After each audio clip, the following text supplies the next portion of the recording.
We now proceed. Hey, we're so grateful. Our newest member, all the way from the Republic of Rhode Island, Gabe Amy. Thank you so much, Mr. Chairman, and thank you to our witnesses.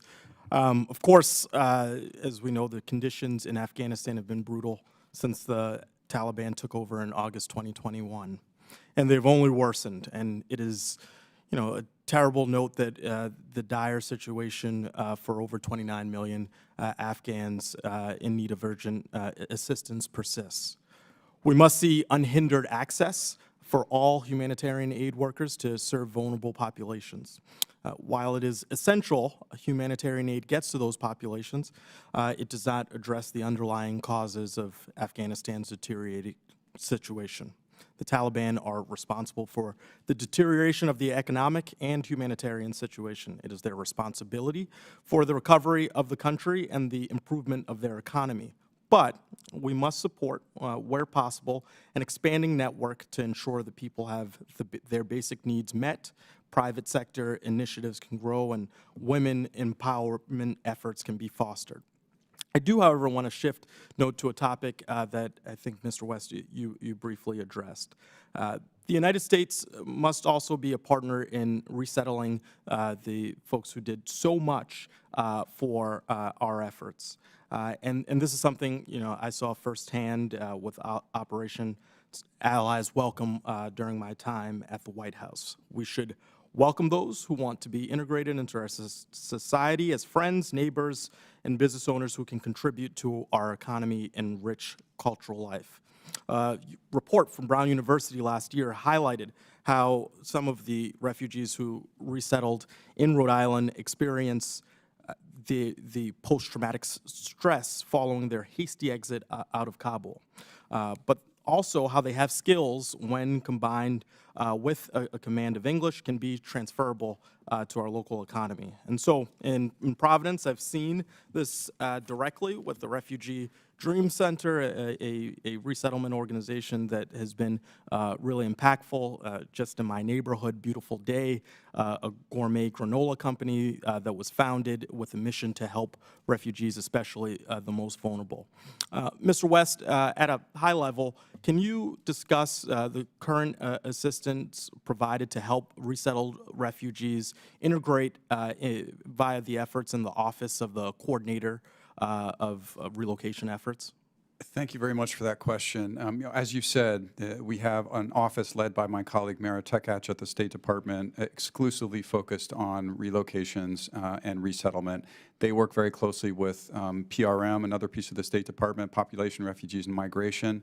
It's PRM that deals with resettlement agencies, and we'd be glad to arrange for professionals from PRM to come and talk specifically about assistance that's going to refugees resettling in this country. Top line, though, the effort to help and enable the relocation and resettlement of those who served alongside us over 20 years, that's a personal priority of Secretary Blinken's. It's one that does bleed into my work and engagements with Afghans as well as with the Taliban, and it's one that will continue. Great.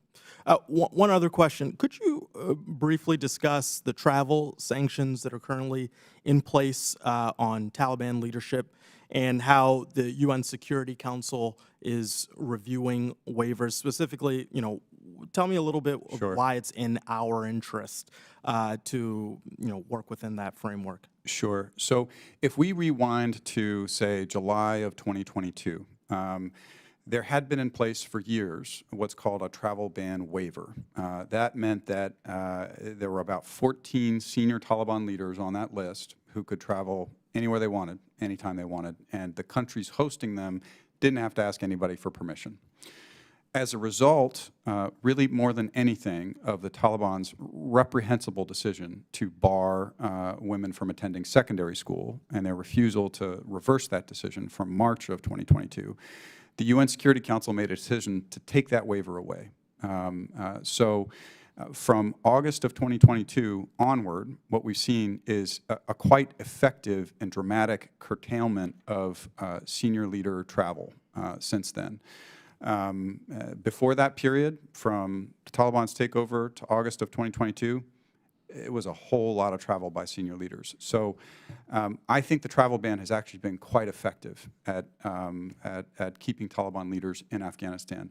There have been instances, as the chairman himself noted in his opening remarks, when a country that wants to engage with a Taliban leader, they need to come to the Security Council, they need to put it in writing.